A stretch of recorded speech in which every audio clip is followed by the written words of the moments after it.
자, 그러면 29페이지 생태계 평형의 파괴 요인부터 하면 되나요? 발표할 사람들은 금요일까지 발표하면 될 것 같고 혹시 물리학 전공하고 싶은 사람 있습니까? 힘내세요. 힘내라고 하세요. 와, 선생님 물리 대학교 2학년 수준까지 배울 때 진짜 너무 힘들었는데 이거를요? 증명하라고요? 어? 뭐 간신히 살긴 살죠. 뭐 죽진 않겠지. 물리가 좋은 게 문제는 짧은데 여러분들 쓸 게 많습니다. 그렇지 않나요? 생명과학 전공하고 싶은 사람 있나요? 뭐 한 명도 없어.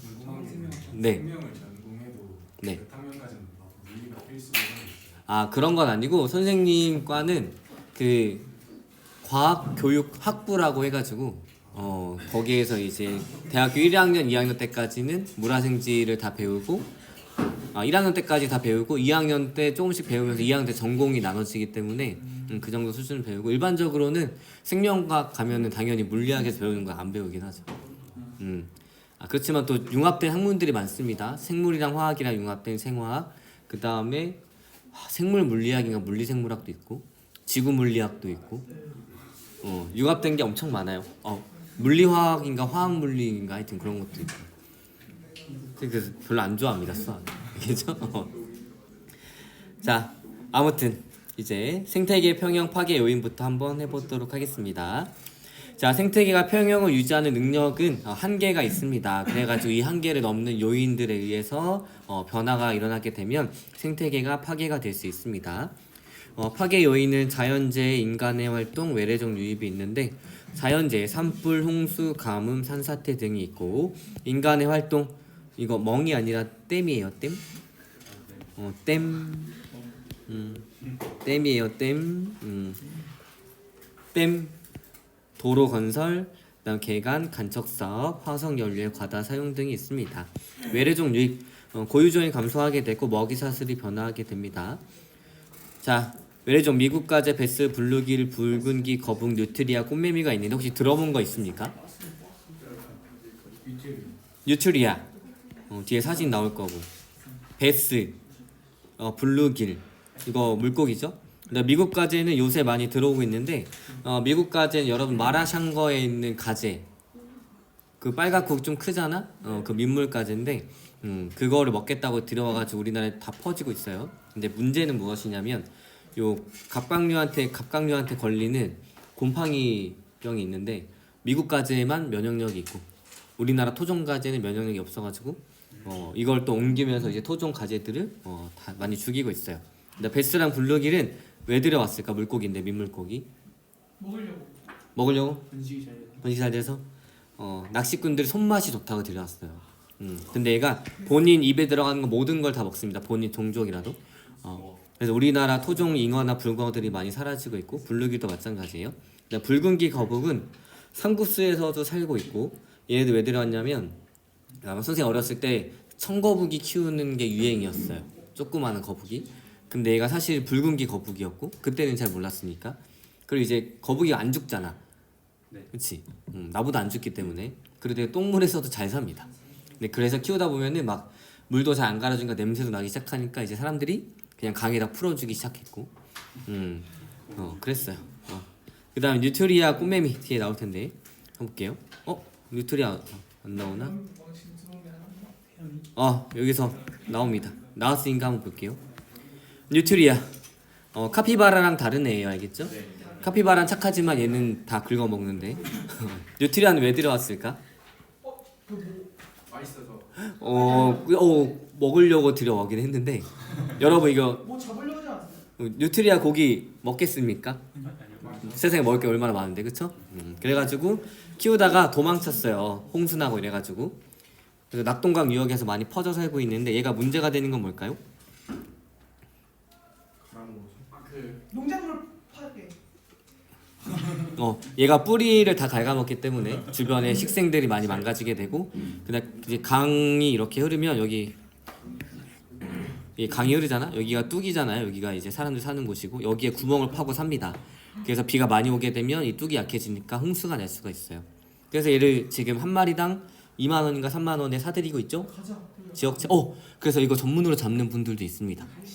연봉 6천? 근데 이게 예산이 제한되어 있기 때문에 빠르게 가서 빨리 잡아요. 그래가지고 내가 쥐를 무서워하지 않는다.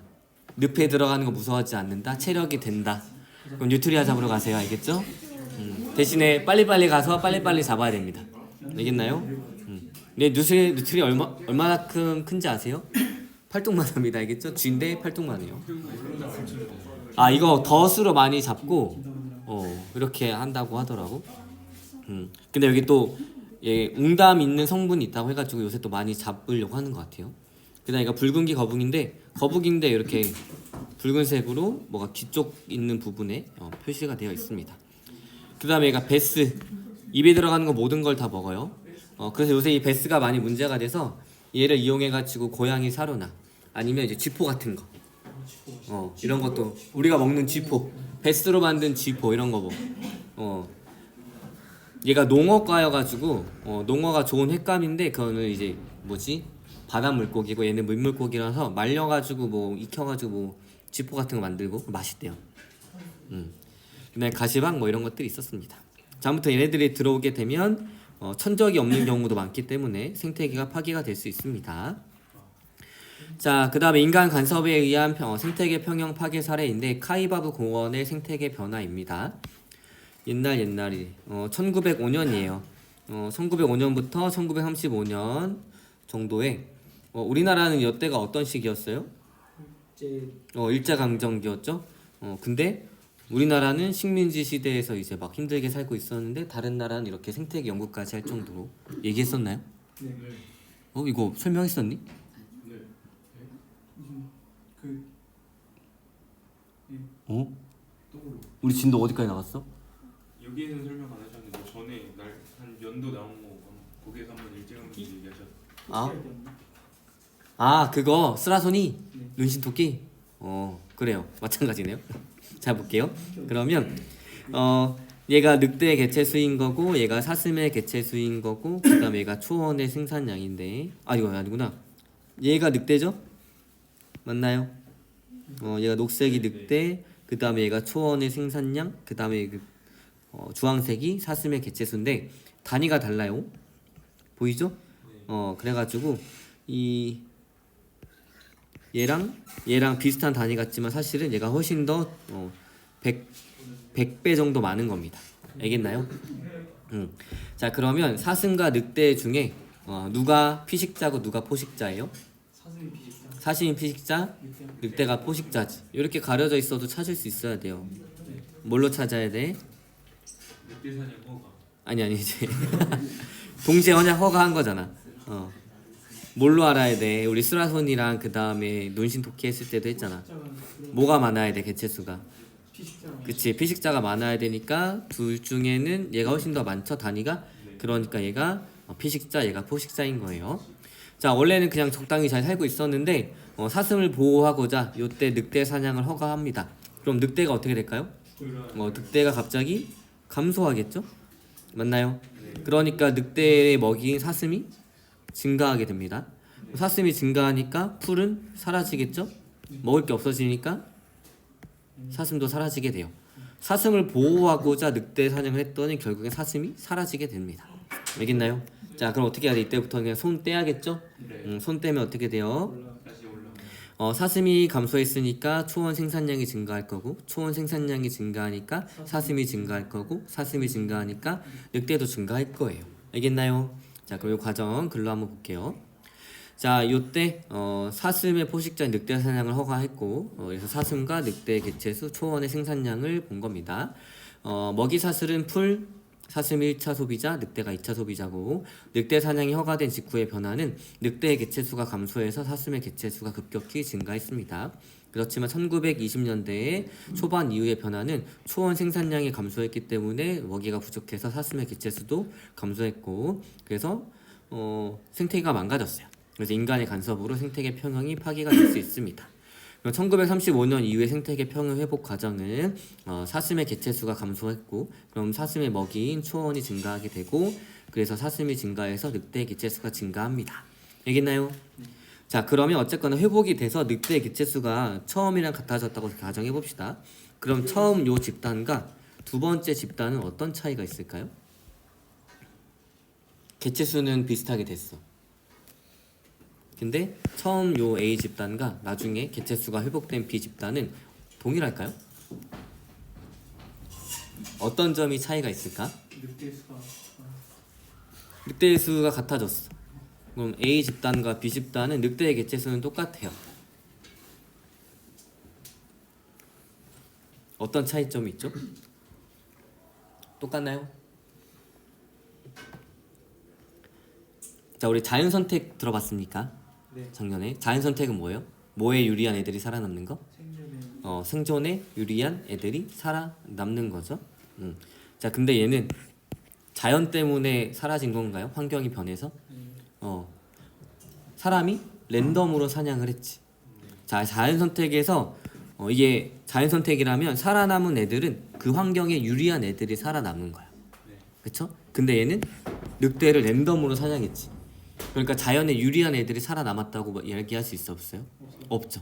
그러니까 자연 환경에 불리한 애들이 살아남을 수 있다는 얘기지. 그러니까 개체수는 원래 회복이 됐다 하더라도 자연 환경에 불리한 애들이 많이 살아남을 확률이 크기 때문에 이 집단 자체가 나중에는 사라질 수도 있게 되는 거고, 그 다음에 얘네들끼리 번식했을 거 아니야.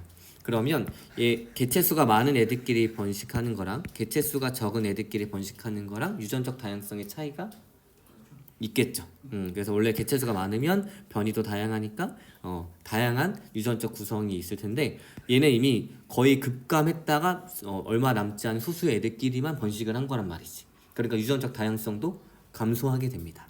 알겠나요? 자연선택과 좀 차이점 알겠어요? 그래서 혹시 누가 조사하고 싶으면 뭘 조사하냐면, 자, 유전적 부동에 대해서 조사해 오면 됩니다. 부동, 유전적 부동.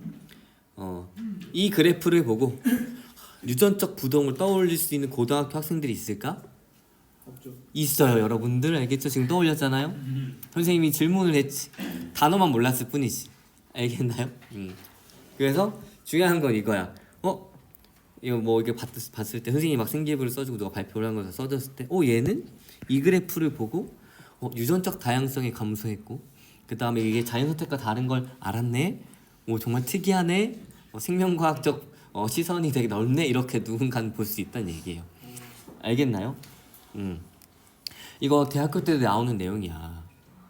혹은 생명과학 2에 나오는 내용인데, 여러분들이 이거를 고등학교 2학년 때 이 그래프를 보고 의문을 갖고 스스로 조사하고 발표하고 그런 선생님 써주겠죠. 알겠나요? 선생님이 지금 발표하라는 팁 굉장히 많이 주고 있죠. 그런 것들을 하나 선택해서 해주면 됩니다. 얼마나 놀라워. 선생님도 고등학교 때 이거 보고 떠올렸을까요? 아니에요. 선생님도 그냥 대학교 교재 보고 그렇구나, 다르구나 이겁니다. 알겠나요? 발표 팁 많이 주니까 열심히 발표하세요. 자, 그럼 이제 생물 다양성 보도록 하겠습니다. 자, 생물 다양성을 이루는 세 가지 요소 보도록 할게요. 자, 생물 다양성이라고 하는 것은 무엇이냐면 일정한 생태계에 존재하는 생물의 다양한 정도인 거고, 생물 다양성의 세 가지 요소는 그래서 유전적 다양성, 종 다양성, 생태계 다양성이 있습니다. 이거 어디서 많이 본 내용 아닌가요? 네. 어디서 봤죠? 통합과 그렇죠. 통합과학에서 배운 내용들이에요. 자, 유전적 다양성은 무엇이냐면 한 종 내에서 다양한 형질을 가졌느냐 아니냐 이걸로 판단할 수 있습니다. 그래서 유전적 다양성이 높으면 한 종 내에서 다양한 형질들이 나타나게 되고, 한 종 내에서 나타나는 형질의 차이를 변이라고 합니다. 그래서 변이가 다양한 거예요. 그다음 종 다양성은 한 지역 내에 살고 있는 종들의 다양한 정도입니다. 알겠나요? 그다음 생태계 다양성은 환경의 다양한 정도예요. 환경이 다양하면 다양한 환경들이 제공이 되니까 거기에 맞춰서 살아갈 수 있는 애들이 많이 있겠죠? 알겠나요? 자, 그러면 글로 한번 보도록 하겠습니다. 유전적 다양성. 같은 생물종의 개체 사이에서 나타나는 유전적 차이의 다양성으로 유전적 차이에 의해서 변이가 나타나므로 생물종 내의 변이가 많을수록 유전적 다양성이 높습니다. 자, 유전적 다양성이 높은 생물종은 변이가 다양하게 나타나므로 환경이 급격히 변해도 여기에 우연치 않게 살아남을 수 있는 애들의 확률이 높다는 얘기죠. 살아남는 애들이 존재할 확률이 굉장히 높습니다. 그래서 멸종될 가능성이 낮고 반대로는 이제 보존될 가능성이 높다라고 얘기할 수 있어요. 다른 말로는. 자, 반대로 유전적 다양성이 낮으면 멸종될 가능성이 큽니다. 보존 가능성이 낮아요. 대표적으로 무당벌레 같은 종이죠. 그렇지만 겉날개의 색깔이나 반점 등이 다양합니다. 이게 바로 유전자가 다양하기 때문일 거고. 이 무당벌레가 영어로 뭐예요? 레이디버그. 왜 레이디버그일까? 그 젠틀맨 버그는 없나? 아니야? 그런 표정을 아니 이태양 일로 오세요. 김태양인가? 이태양이지. 이태양 뭐 일로 오세요. 그래서 봐봐. 근데 한 번도 궁금하지 않아요? 궁금한 적이 없나? 왜 레이디 버그지? 이러면서 레이디도 있으면 젠틀 없지. 야, 안 합니까 이런 생각? 자, 그 다음에 체프만 얼룩말입니다. 털 줄무늬의 모양이 다 다양하죠? 이 얼룩말은 원래 피부는 검은색일까 흰색일까요? 검은색이 흰 줄무늬까 흰색이 검은 줄무늬까? 검은색이 검은 줄. 검은색이. 검은색이? 네. 흰색이? 흰색이 검은색이다. 누가 한번 조사해 보세요. 자, 알고 있지만 누가 한번 조사해 보세요. 얘네들 줄무늬가 있어서 장점은 뭘까요? 그 착시 같이 있을 때 착시. 그렇지. 포식자는 한 명만 이렇게 초점을 맞춰가지고 잡으러 가야 된단 말이지. 근데 애들이 확 왔다 갔다 거려. 그럼 정신이 없겠죠? 그래가지고 이런 장점이 있습니다. 그다음에 터키 달팽이의 색깔, 껍데기의 무늬, 색 등이 이렇게 다양하게 됩니다. 이런 것들이 같은 종에서 서로 다른 형질을 나타내기 때문에 변이라고 하고, 변이가 다양하면 유전자가 다양하기 때문에 유전적 다양성이 높다라고 얘기할 수 있어요. 알겠나요? 네. 자, 그다음 멸종 위기에 처한 씨 없는 바나나 보도록 할게요. 자, 씨가 있는 야생 바나나와 씨가 없는 야생 바나나가 있는데, 씨가 있다는 얘기는 이제 여러분들 생명과학 이제 체세포 분야, 감수 분야를 다 배웠으니까 식물들도 감수 분야를 해가지고 정세포와 난세포를 만들어서 얘네들이 수정하게 되면 이렇게 씨가 만들어지는 거예요. 알겠나요? 그러니까 얘네들은 유전적 다양성이 높겠죠? 왜 감수 분야라면 유전적 다양성이 높지? 감수 1분열 중기에 이가 염색체가 무작위적으로 배열되는데, 다른 말은 상동 염색체가 무작위적으로 배열되고 무작위적으로 분리가 되기 때문에.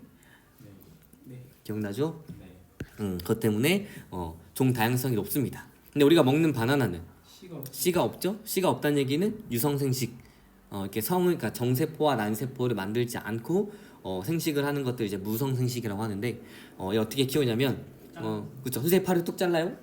선생님 팔을 심어요. 거기 다시 선생님이 자라는 거지.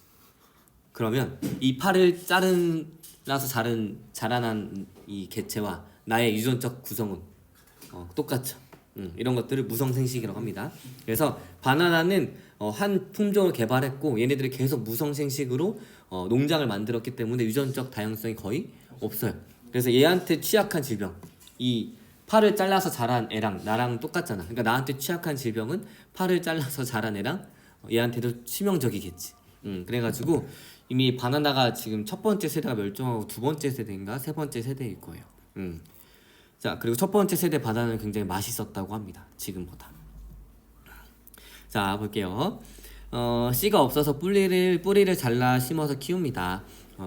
그래서 씨가 없는 바나나는 씨를 얻어 심는 과정을 거치지 않기 때문에 품종이 단 하나뿐이며, 이 바나나 품종은 현재 곰팡이가 일으키는 질병 때문에 멸종 위기에 처할 수 있어요.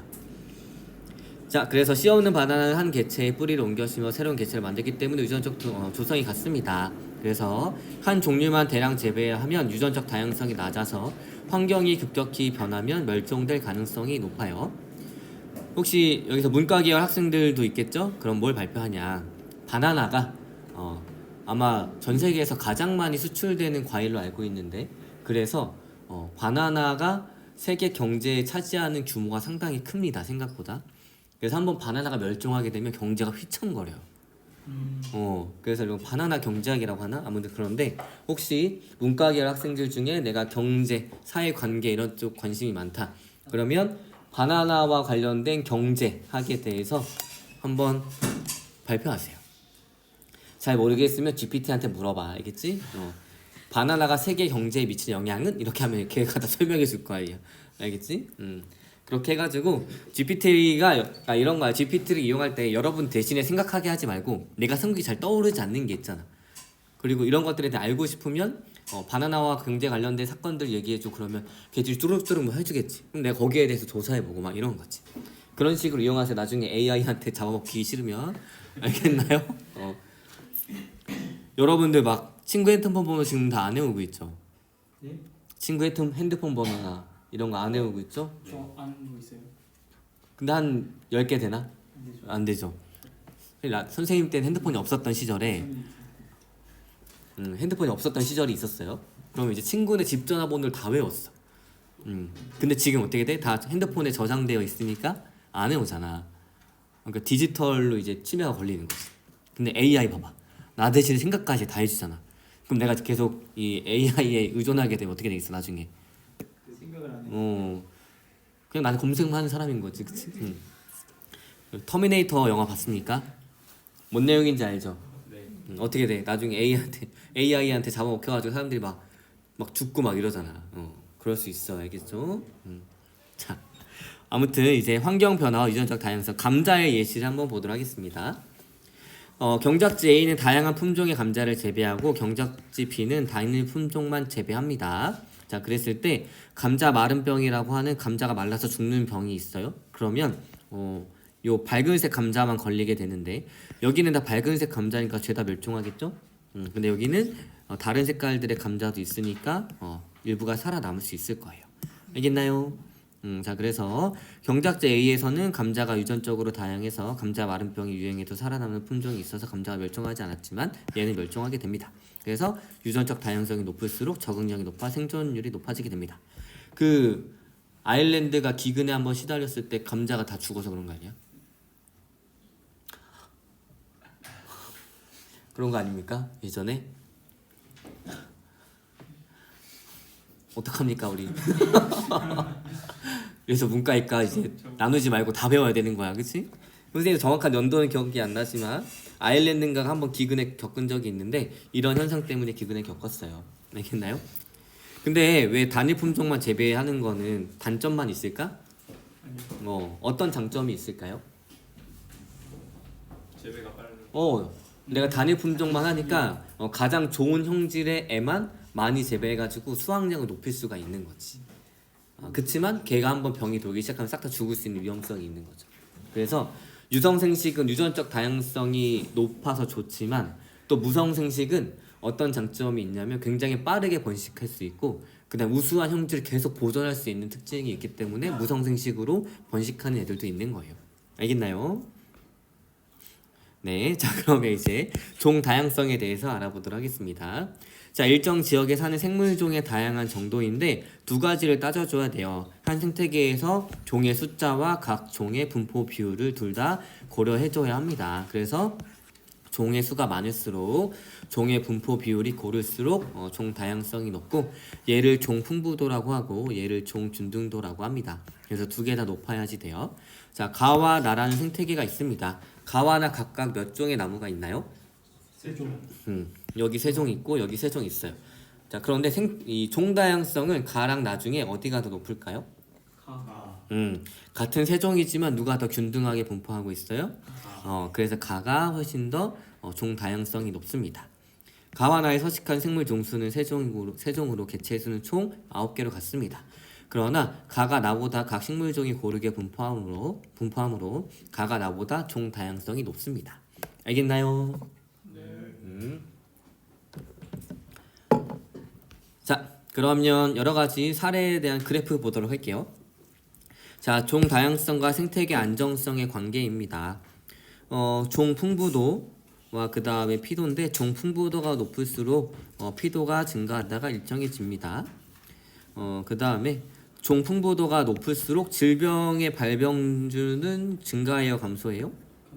감소한다는 얘기예요. 그래서 종이 다양할수록 질병의 발병률은 이제 감소합니다. 자, 그 다음에 종 풍부도와 이제 외부에서 유입될 수 있는 종의 숫자인데, 종 풍부도가 낮다는 얘기는 그 지역의 종의 숫자 이런 것들이 적다는 얘기겠죠. 그러니까 외부 종이 외부 외래 종이 비집고 들어올 틈이 많다는 얘기입니다. 알겠나요? 그렇지만 토종들이 빽빽하게 많이 있다면 외부 종들이 들어와서 살 틈이 없기 때문에 종 풍부도가 높을수록 외부에서 유입되는 종의 숫자는 감소할 거예요. 알겠나요?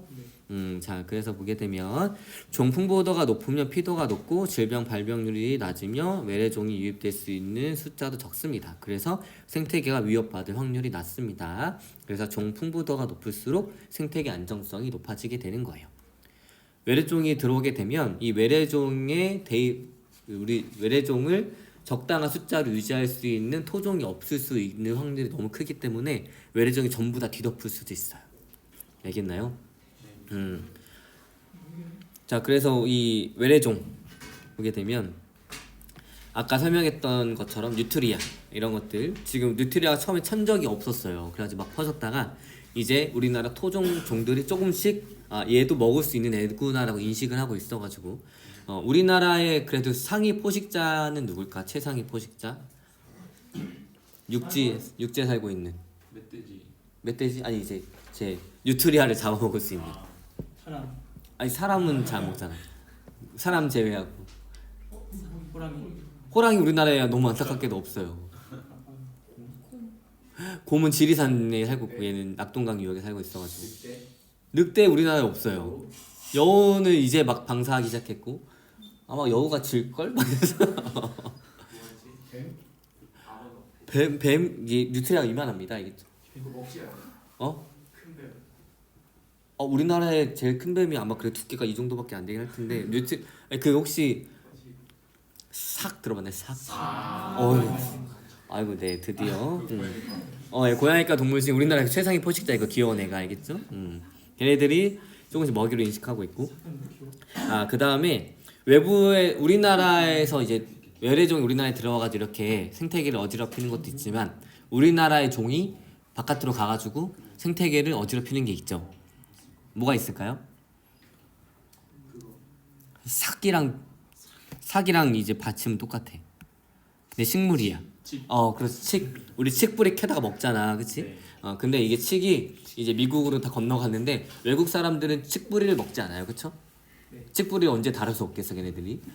그래가지고 나무를 다 휘감아 올라가가지고 자기가 휘감은 나무를 다 죽입니다. 그래가지고 이미 칡이 많이 문제가 되고 있고, 일단 여러분들 가물치 알아요? 가물치?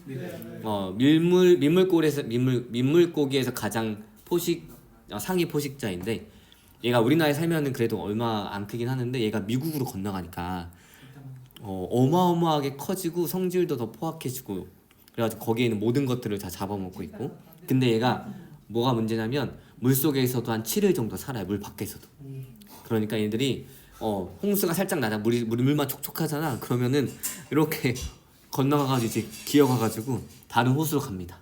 다른 강으로 가가지고 막 퍼지고 있어요. 그래서 미국에서는 그 우리 조스 영화 알지? 상어처럼 가물치 관련된 공포 영화도 굉장히 많습니다. 아무튼 이렇게 서로 맞딜을 하고 있는데 딜교환을 하고 있는데 이게 좋은 건지 안 좋은 건지 모르겠어요, 그렇죠? 맞죠? 그 딜 교환한다고 하는 거 맞지? 그래가지고 문제가 되고 있어요. 왜? 그 게임에서 쓰는 용어 맞아? 네. 이상한 용어니? 아니요. 아니야? 요새 용어가 너무 이상한 데서 오는 것도 많아가지고. 자, 그럼 생태계 다양성 보도록 하겠습니다. 자, 서식지의 다양한 정도로 생태계가 다르면 환경 요인이 달라서 그 속에 서식하고 있는 생물의 종수도 달라지므로 생태계의 다양성이 높을수록 종 다양성이 높게 됩니다. 그리고 두 생태계가 인접한 곳에는 두 생태계 자원을 모두 이용하는 생물종이 서식하여 종 다양성이 높습니다. 대표적으로 갯벌, 그 다음에 습지, 그 다음에 육상 생태계와 수 생태계를 있는 완충 지역이 있는데 얘네들이 그 완충 지역 중에 하나예요. 종 다양성이 굉장히 높습니다. 열대우림이 있고 초원이 있고 그 다음에 얘가 얼룩말이고 네. 얘가 기린이고 얘는 얼룩말인가 누군가 누는 뭔지 알아요? 네. 그 신바 아빠가 죽을 때 어떻게 죽어? 삼촌이 아빠가 막 올라오려다 절벽에서 삼촌이 발을 딱 찍어가지고 막 던지잖아. 그때 어디로 떨어져? 으악 하면서 절벽에서 떨어지는데 거기 뭐가 지나가? 뭐 약간 소 같은 애들 부부부부 막 지나가잖아. 때가 걔네들이 누우 때예요. 알겠죠? 얘는 실제 단체로 이동합니다. 나 여기 사막 굉장히 합성 같은 이제 선인장이 있고, 자 그 다음에 갯벌이 있어요. 아 갑자기 개가 먹고 싶네. 그다음 여기 강이 있고 또 합성 같은 이제 노란색 고기가 있는 바다가 있습니다. 열대우림이 가장 종 다양성이 높은데 왜냐하면 식물이 많아야지만 종들이 살 수 있어요. 그래서 강수량과 기온이 높고 식물의 종류가 많기 때문에 동물과 균류도 많아지게 되고 종 다양성이 높게 됩니다. 알겠나요? 자 그다음 갯벌이 있는데 갯벌 어디 가면 볼 수 있어요? 동해랑 서해 중에? 동해. 어? 서해안. 서서 서해안 들어가면 일출 보러 동해로 가야 돼, 서해로 가야 돼? 동해. 서해로 가면 안 돼요, 알겠죠? 바다에서 무조건 일출이 보이는 게 아니라 동해로 가야지 일출이 보이겠죠?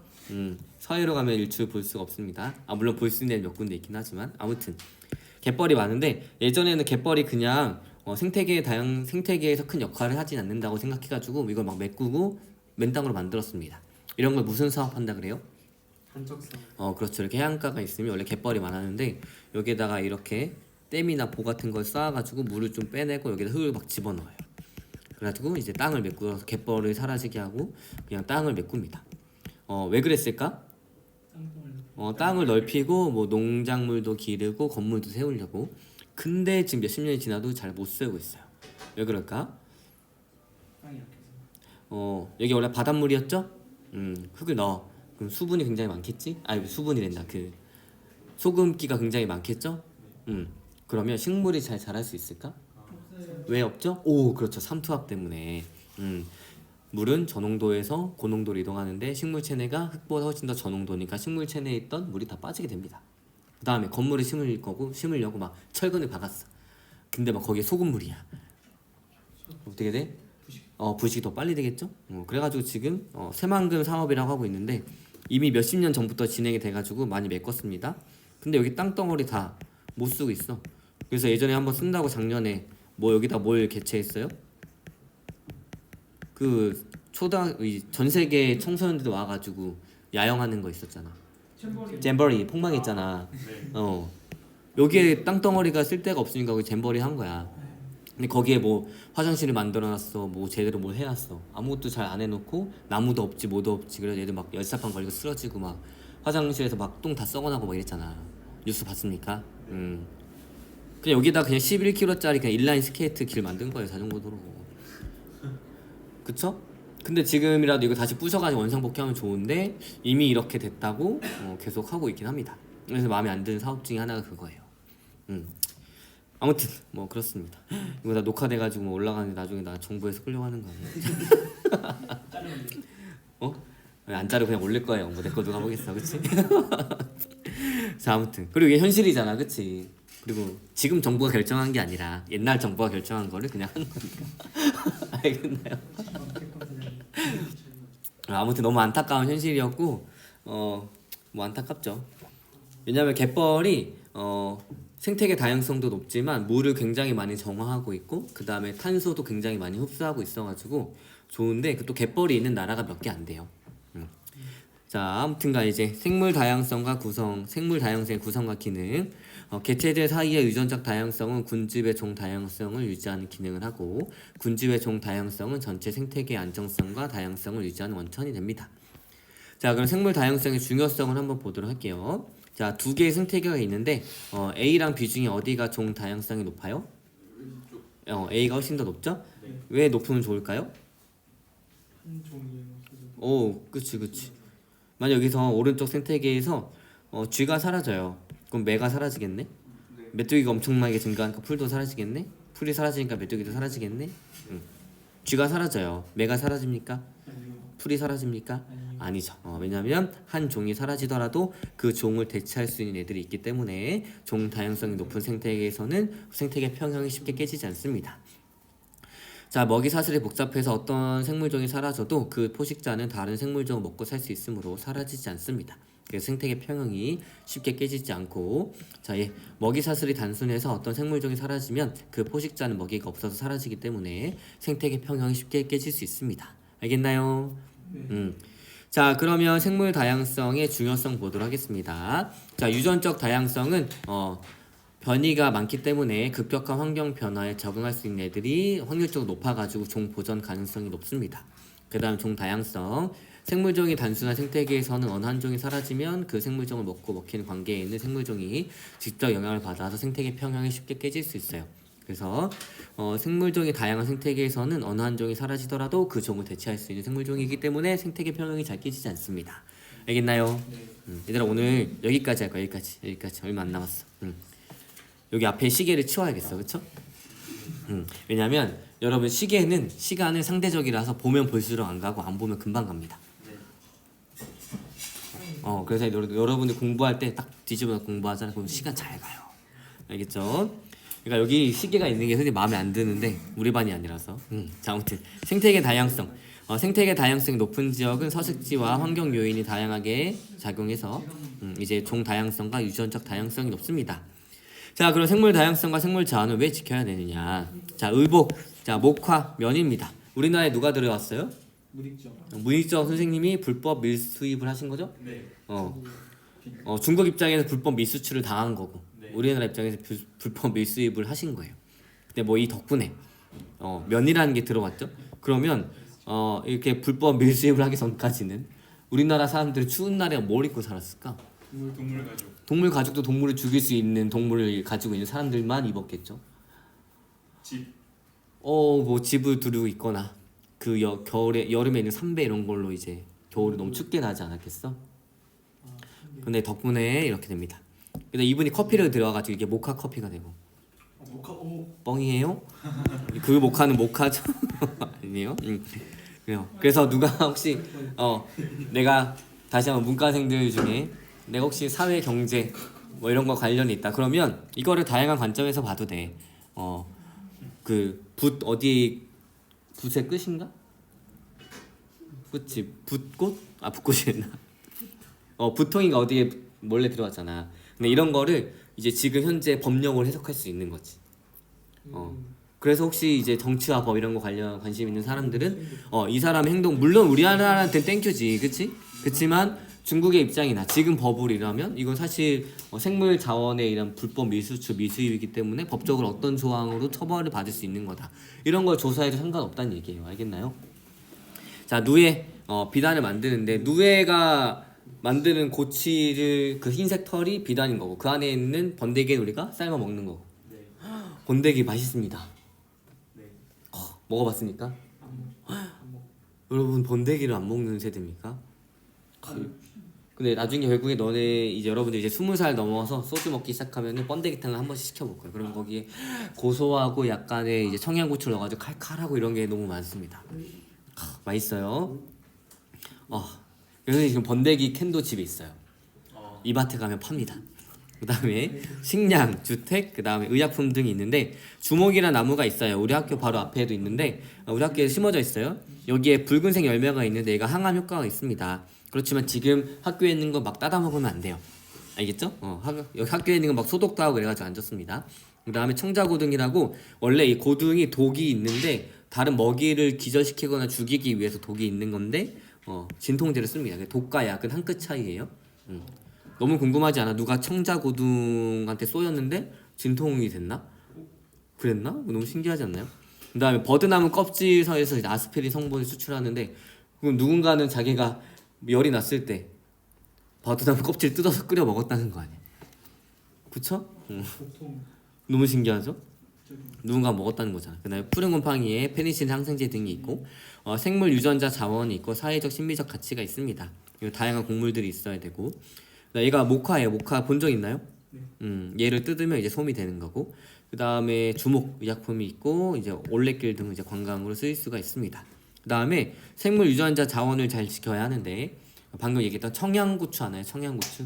네. 선생님이 알기로는 IMF 혹시 들어봤나요? 네. 여러분들 IMF 이후 세대죠. 선생님은 IMF를 겪은 세대인데 아무튼 그때 외화가 부족하니까 우리가 가지고 있던 이 청양고추의 주권을 일본한테 팔아서 외화를 주고 그래서 우리가 청양고추를 재배할 때마다 일본한테 로열티를 내고 있고 근데 또 역으로 우리가 이용하는 게 있어요. 혹시 샤인머스켓 많이 먹습니까? 네. 이거 누가 개발했어? 일본이. 근데 그 등록을 안 한 거야. 아, 그래서 우리나라에서 미친 듯이 재배해가지고 처음에 비쌌다가 지금 엄청 싸졌죠. 그런 겁니다. 알겠나요? 그리고 이제 북극인가 어디 그린란드인가 어딘가에 그리고 우리나라도 있지만 이 그 남극에 있고요. 그 세계에 있는 모든 종자들을 다 모아놓고 있어요. 핵전쟁을 핵전쟁을 그렇지 모든 씨앗들 핵전쟁을 대비해가지고 이런 것도 조사해도 된다는 얘기 알겠죠? 자, 그래서 오늘은 여기까지 고생했습니다.